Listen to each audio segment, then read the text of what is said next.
Joe, welcome aboard to the show. Thank you so much for joining us today. It's a pleasure to be here. I just returned from a hike and got back in time to do it. So here we are. Wonderful. Oh my God, remind me to tell you the story about my son and his dirty hiking boots. I love the fact that you showed your dirty hiking boots. I have a wonderful story about that. No, wait, that's the wrong word. What? These aren't dirty, they're used. Oh my God, you're ruining my story. Oh, Okay, the audience will have to wait for this because we are on the same line exactly. But I want to start by this, okay? So I absolutely adore it when authors send me their books. The danger of it is that I actually read them. So I'm going to hold, first of all, I'll start by doing this by holding up the book. okay. And I'll say, there we go. And I'll say, I can't take this out, but I'll show it in this. I'll take it out. I'll take this out and I'll just show our audience how delighted I was by the handwritten, I'm going to lose my place because I'm using it as a placeholder, by the delightful handwritten note that you sent me that I'm so grateful for. So I just wanted to mention that. But let's jump to it. Babe had a lifetime of making the best of it, especially during what might have seemed like the worst of it. So that's your first sentence for, I want to call it chapter 5, but you call it lesson 5. Why are your chapters called lessons? And tell us more about making the best of it and the worst of it. The summer that my father had a company in Seattle and he got a job repairing turbines on one of the big dams on Canyon Ferry in Montana. And God, it's amazing I could even forget this. And I was only about, well, really 12 at the time. And where the work was going on was there was no place to live. There was no place to rent. It's amazing to think of it now. But the only place my mother could find was a shack, and I am talking total shack. I mean, small shack. There was something resembling that could be a bedroom, and there were 5 of us there: my mother, father, my brother, my sister, and myself. Somehow my mother scrubbed that shack. While she was scrubbing it, one of the neighbors from up the dirt road, it was all dirt roads, came down and he was really admiring how she made it sparkle and everything. And he asked if she would come up and do his shack. And she just looked at him and said, no, I'm not going to do that. But the point of the story really is that there we are out in the middle of nowhere in a shack up a dirt road.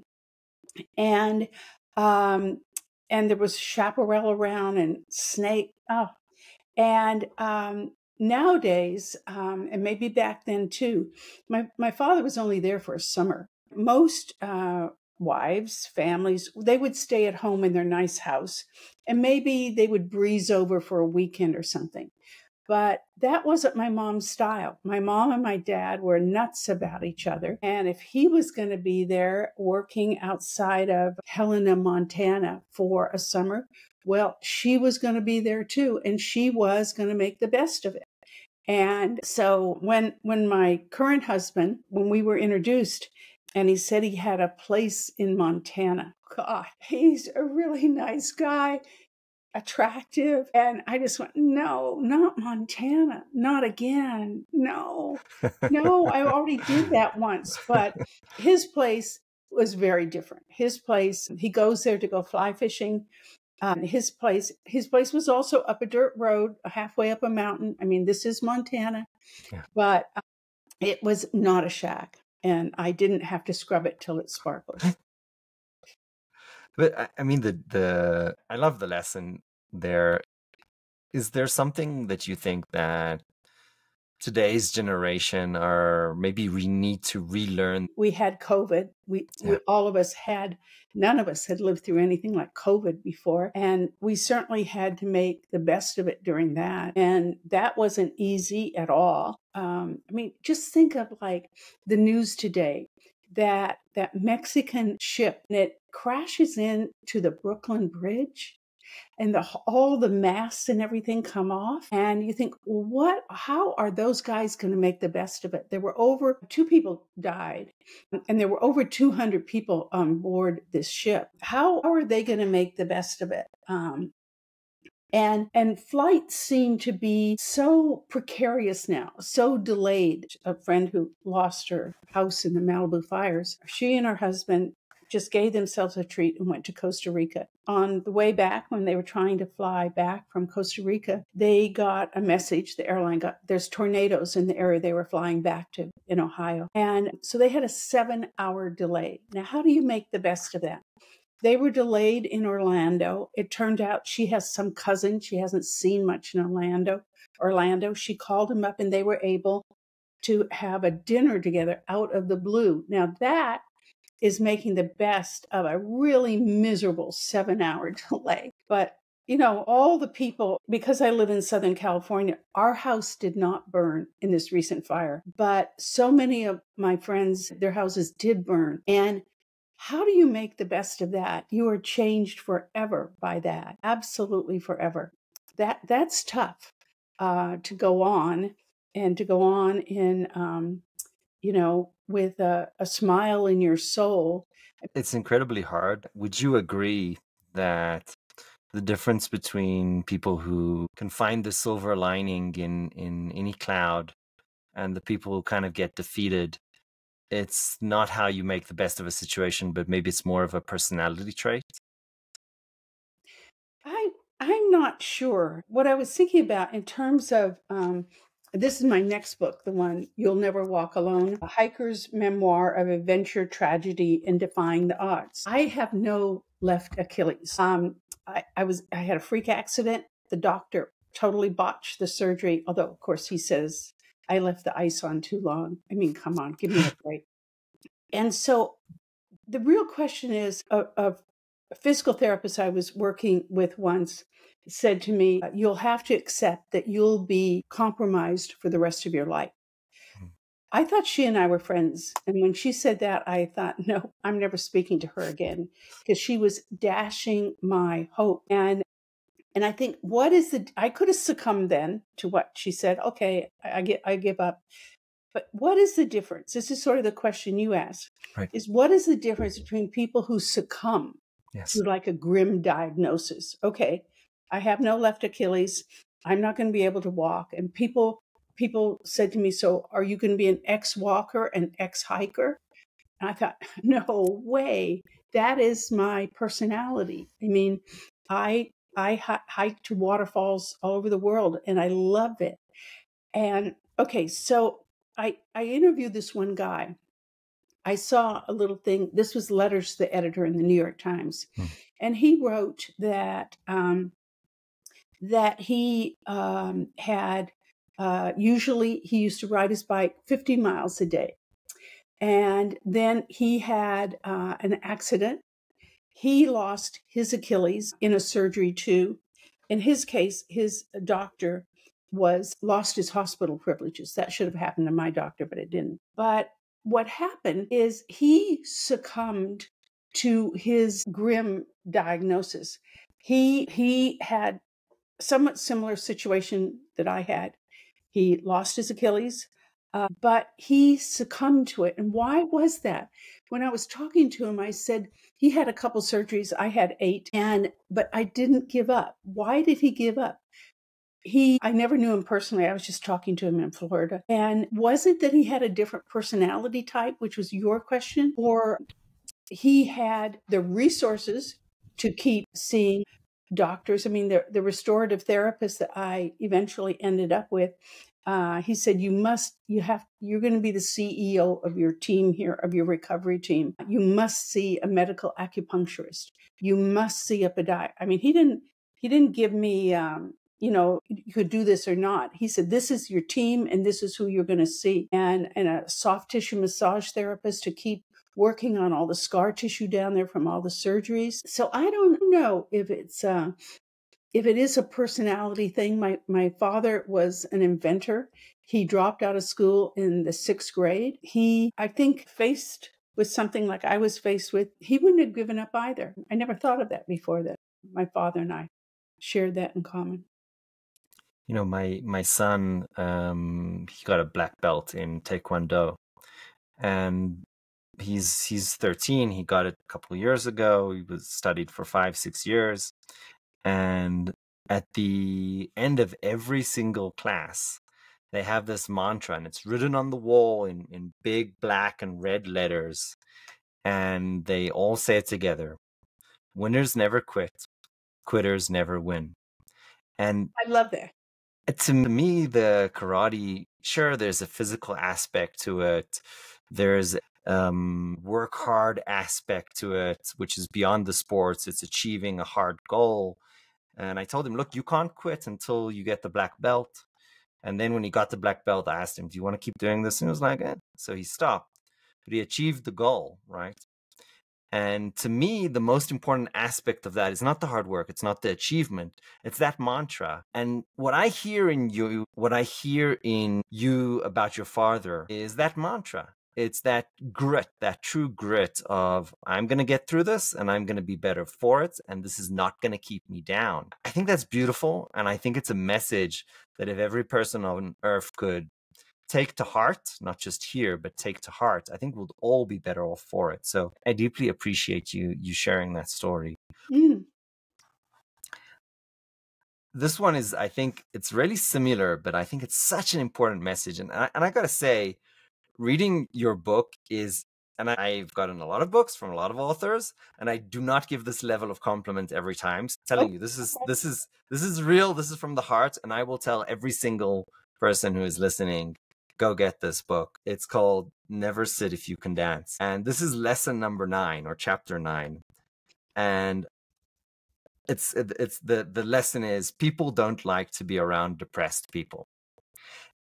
So, I mean, and what I would add onto this, and you can tell the story if you want, but what I would add to this, and I want to know if you agree, is that it feels to me that most people are creating their own version of hell.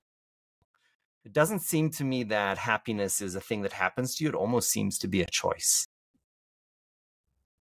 I guess most of my life I've been pretty joyful, except when I was in my first bad marriage, and that was just not a joyful time. I was new to New York City. I'd been introduced to a film director. I'd never even met a film director before. And boy, did that turn out not to be joyful. But since then, I think I do opt for joy. And one way I get more joy in my life is I walk. With my Achilles situation, I'm not even supposed to be able to walk, but I try to get in at least a minimum of 5,000 steps a day. And people think they're walking for their bodies, whatever. Right. They're really walking for their head, walking to change their head while they're out there walking. And so it's part of the recipe for joyfulness. If I'm at my office here and I'm getting a little cranky about something, I'll just put on my walking shoes or my red boots and go out and take a walk, and it changes my mind. It changes my mind around. What's your happiest hiking moment that you can remember? Oh God, there have been so many, so many. One of the best in terms of just god awful, fabulous. We were in New Zealand, and the place we had gone there because my husband likes to fly fish. We'd gone to a fly fishing lodge. We're staying at the fly fishing lodge. They only had 4 rooms. I mean, we're talking a pretty modest place, but they did have their own helicopter. Oh, wow. And so I talked to the lodge and I said, okay, while my husband's fly fishing, I don't fish. Can you get me a guide to go hiking? And the helicopter can drop us off somewhere. And they got me this wonderful guide. And the helicopter's right there at our lodge. And only later did I realize, after we'd come back from New Zealand, that particular little helicopter, the Robbie 44, is actually lethal. It has had so many civilian crashes. Oh, wow. But at that point, I didn't know that. And I was just delighted to be up there in the air, flying over these valleys and the helicopter landed us in the most remote place. And it was we got out, and the rotors are whacking overhead, and he says he'll be back for us in, I don't know, was it 6 hours? And we are really in the middle of nowhere, and there's no people around. And New Zealand, in Montana, you have to watch out for bears You can be on a hiking trail and literally you can come around a corner and you can be pretty much eye to eye with a bear. But there we were out in the middle of nowhere. And since I like to hike to waterfalls, we hiked first through this really swampy wetland. I just said it's a wetland with bad breath. I mean, it really smelled awful. And of course, when you're up in the helicopter, you can't go, don't land there. That's going to smell terrible. But we landed there and we mucked around, hiked for about an hour to get to the first waterfall. It wasn't much of a waterfall, not much to write home about. It had a narrow top. It was gushing down. And so my guide said to me, she said, just wait, there's another one. Now, this wasn't an area she'd hiked in. I don't know how she even knew there was another one. We went through a creek bed, and the creek bed was filled with sharp, like granite shards that could literally poke up in the middle. I mean, they could really poke up in the middle of your boots. And we hiked for about 4 hours through that creek bed. And that in the book I say, people say you pay to do this, they should pay you. But it was so amazing to be in that valley. And I also collect these lucky stones. They're just regular stones, but they have a total white line around them. And I can tell you how that line is created. And I got a lot of those lucky stones. I gave some to my guide. We got them, brought them back. But then when we get to this, come around another bend, and we get to this waterfall that really is, my guide labeled it on the spot, spectacular. And it deserved that name. It was fabulous. And she, unbeknownst to me, had also brought us along a picnic. Her husband was a fish exporter from New Zealand. So she had fish there. It was something like, it wasn't lobster. It was something like lobster. I can't remember now. And it was just like, anytime you eat out on a hike in the middle of nowhere, well, that was really in the middle of nowhere, the food tastes just fabulous. It tastes like it's dipped in champagne. It's so good. And then the other extraordinary thing about this, we had hiked very strenuously and vigorously for about 5 hours to finally end up at this waterfall. And the best thing about that is that we didn't have to hike back. The helicopter was going to come pick us up right there. So we could, we could take our boots off. We could just rest. We could eat all this gorgeous food she brought. And it was one of the most memorable days in nature ever, because you didn't have the predators. You didn't have the bears. They don't have poisonous snakes in New Zealand. I don't think they have any snakes in New Zealand. And there weren't any people there. There are a lot of hiking trails I've been to in New Zealand where, they've got toilets and they've got signs telling you with arrows pointing, you go this way. There was none of that. It was just you and nature and being out there and having this spectacular waterfall all to ourselves. I mean, it was really, really memorable. But then, of course, I also hiked around Iguazu Falls that's on the little tippy point where Argentina and Brazil join. And Iguazu was really on my list because Iguazu is the longest waterfall in the world. It's 1.5 miles across the top. And it was extraordinary. But can I just tell you a little story about Iguazu? Absolutely. Okay. So we like to take the grandkids on adventures. And we took one of the grandkids with us on that trip. And we stayed in a hotel in the middle of the jungle there. In the middle of this park. It was a jungle. Because we were staying there and we were within walking distance to this extraordinary waterfall, you can go there. And I went there with my grandson and my husband, and we went there first thing in the morning, like, the light is coming in. There was even a rainbow over the waterfall. Oh, wow. And I took the picture of my grandson with the rainbow on his head, and it was extraordinary. And then what happened? At 9:00, the park opened. I mean, we got to go in early because we were just staying right across in the jungle, right at this hotel. And at 9:00, these school buses started coming in and dumping off tourists. a lot of local tourists from Argentina and Brazil. Tourists, nonetheless, they couldn't drive their cars in. They had to take in these school buses in. And all of a sudden, this place that we had really, really enjoyed, there were just three of us and some workers from the hotel there just sweeping up or something. It was madness. There were people like 6, 7, 8 deep, all holding up their cameras, taking selfies of themselves with the waterfall. And our grandson said, "This is not Iguazu. This is a zoo." And he was right. It was total madness. They should have limited it. But that it was also memorable. We were in Bali hiking to all these waterfalls, a lot of waterfalls in Bali. And there's these very famous Instagram spots. And there are lines that you can wait hours to get the famous Instagram spot.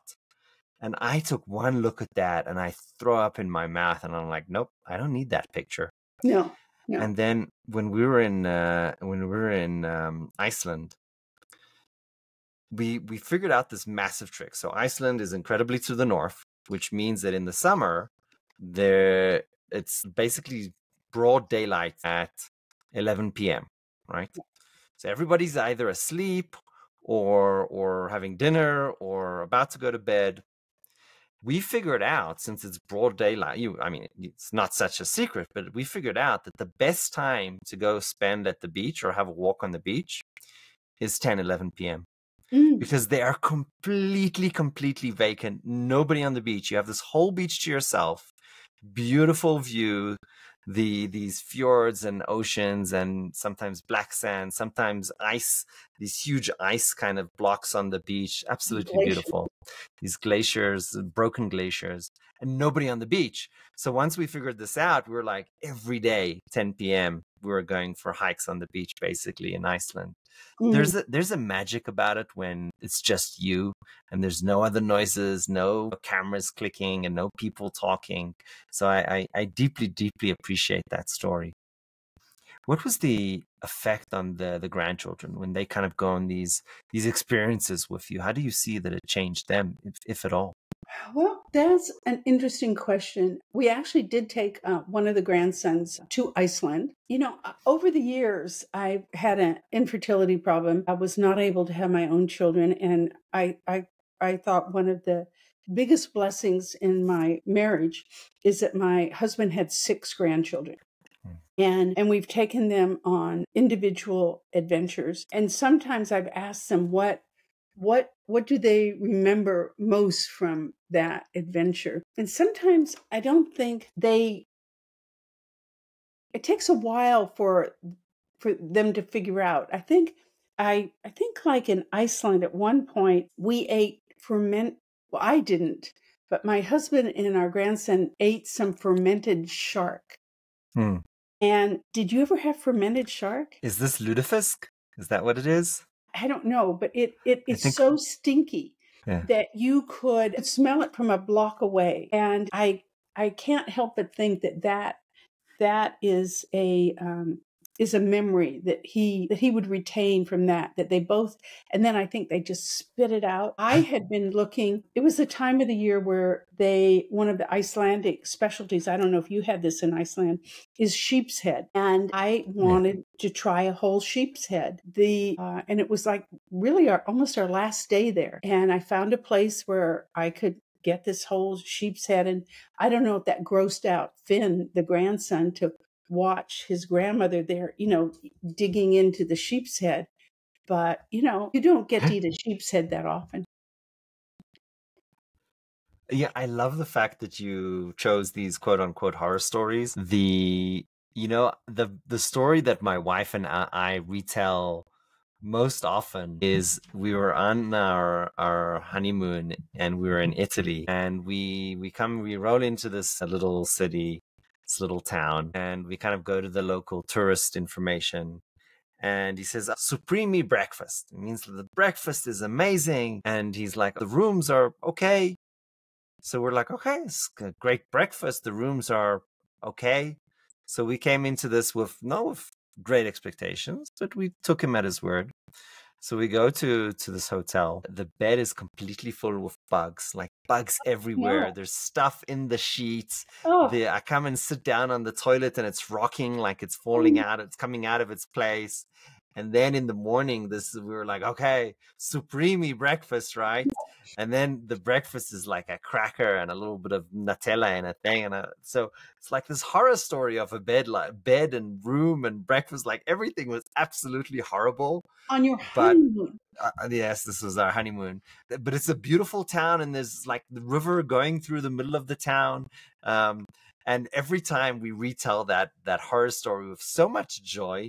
And I promise you, at the time it was uncomfortable, but but it's like one of our best memories in many ways. And I promise you that your grandchildren are retelling the story of how grandma ate The sheep's head. a sheep's head. They'll be telling that for a lifetime. So I deeply appreciate it. I I think that in many ways bonds are built and reinforced through these shared experiences, and sometimes actually shared negative experience maybe build stronger bonds, right? It's that shared commiseration or shared difficulty or shared challenge that you overcome together, right? The 8 mile hike that you're about to die, but you or at least you felt that way, but you still made it through. So I think there's a sense of strength in those difficulties that overcome as a team.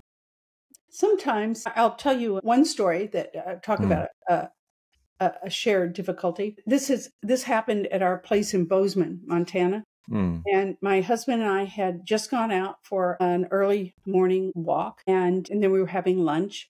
We weren't gone from the house that long, but the next day I was kind of cleaning out the refrigerator a little bit. I hadn't on the kitchen counter, I had left some cheese and some crackers, and what else was there? Oh, Fin Crisps. And I had cranked over. I'm kind of new to this Bozeman thing now, right? And when we were going out, I cracked open the kitchen window a little bit. I just left it open like about 3 inches to let some fresh air in. And by the time we came home, I have my arms from the garage door to the kitchen.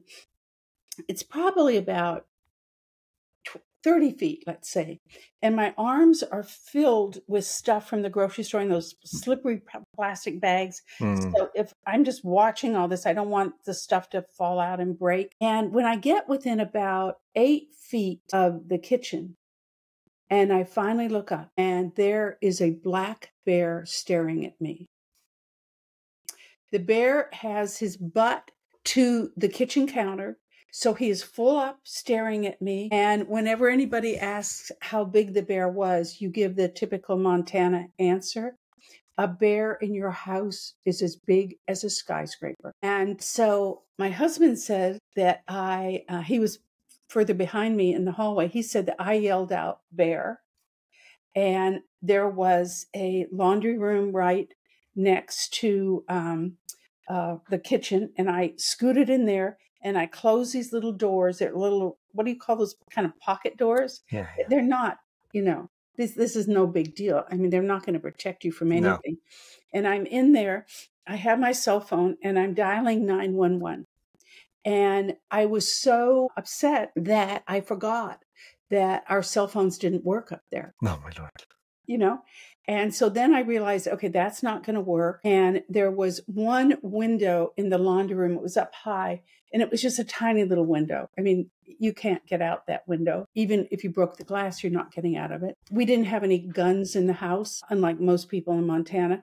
But if we'd had a gun in the house, do you think we're going to store it in the laundry room? Right. No, you're supposed to keep it somewhere you're safe. And so anyway, my husband yelled that he's going to go, I don't know, to the front door and let the bear out or something. And then I thought, that doesn't sound like a good idea. And so then he comes back in and he says, come out to the garage and we will go and get help. But that was one of the scariest moments of my entire life. I mean, totally scary moment when I had to open those doors. And what if I'm eye to eye with the bear again? My Lord. I mean, I was really petrified, but I knew I couldn't stay in there either because the bear could just one slap at that door. And then the two of us are in this tiny little laundry room. No. So I very slowly, I pulled those doors open I didn't see the bear, and I ran for my life, literally for my life, out to the garage. We get in the car, and as my husband is backing up, the front of our house there has a front door, and on the left-hand side of the front door is where my husband has a study. And he had a big square window there that looks out on the driveway and everything. The bear had crawled up and was standing up in that window like this, watching us leave. And my husband said, the bear is saying, look who's in charge now. Yeah, that was really scary, but also and totally memorable. I mean, it's something and then when we got down to the bottom of our mountain, we were able to call for help. I was able to call 911. They sent over some bear wardens, and the first thing they said to us, are you armed? They were, we weren't. And then they walked around the house, and they got the bear out first. They opened, the guys that were down at the firehouse at the bottom of the mountain came back up all in their pickup trucks and opened all the doors and windows and shooed the bear out. But then the bear wardens said, there were two of them, a man and a woman, and the woman gave me her cell phone number. And she said, here, call me back when the bear returns. My husband, who had never had a bear in the house, was going he was dismissive, like, I've never had a bear here before. The bear's not coming back. And, but I kept that cell number close. And that night, as I'm cooking dinner, the front door has 2 glass panels on both sides. And the bear was there standing up, like ringing the doorbell. And the bear warden said, the bear will come back because he got some food here. Just a little bit of food on that kitchen counter. He will be back. So while the bear warden was still, I still had the bear in my vision. I call the bear warden. She answers the phone immediately. She does not put me on hold. No music at a time like that. And she says, we will send someone out to capture the bear and move him 100 miles away to a different territory so he won't be back. But, that's a dangerous, potentially really dangerous story. But we got out of it alive, and we live differently in that house now. We don't crank open windows let fresh air in. Fresh air and fresh bears. Right. Joe, believe it or not, we are way over time. This has been so delightful. I appreciate you. We have one last question. It's the only question that's scripted on this show. Okay. And it's a difficult one because it's personal. Okay. If you had to go back to 20-something-year-old Joe, what would you advise her? The 20-year-old, what would I advise her? Keep on doing what you're doing. When I was 20, I was at the University of Texas in Austin. There were 40,000 people on campus, and I was one of 8 student leaders selected to represent the university in Chile, in Santiago, at a student leader conference. And so I must have been doing something right then. I brought my Singer sewing machine with me to campus so that I could make my own clothes. I didn't have the money just to go out and buy, fancy stuff. But I obviously was doing something right at 20. And to be selected for such an honor. I had never had a passport before. I'd never flown out of the country. In my family, the big deal was we'd all get in the car, my father, Studebaker, and take a car trip. But so to be singled out like that, at 20, I think I was doing something right. Joe, thank you so much for coming on the show today. I appreciate you. Well, I love that, Ari, that you say I appreciate you. I appreciate what you're doing, too. These conversations are fun. Now I'm going to go get a glass of wine. You've earned it. Thank you so much, Joe. Thank you.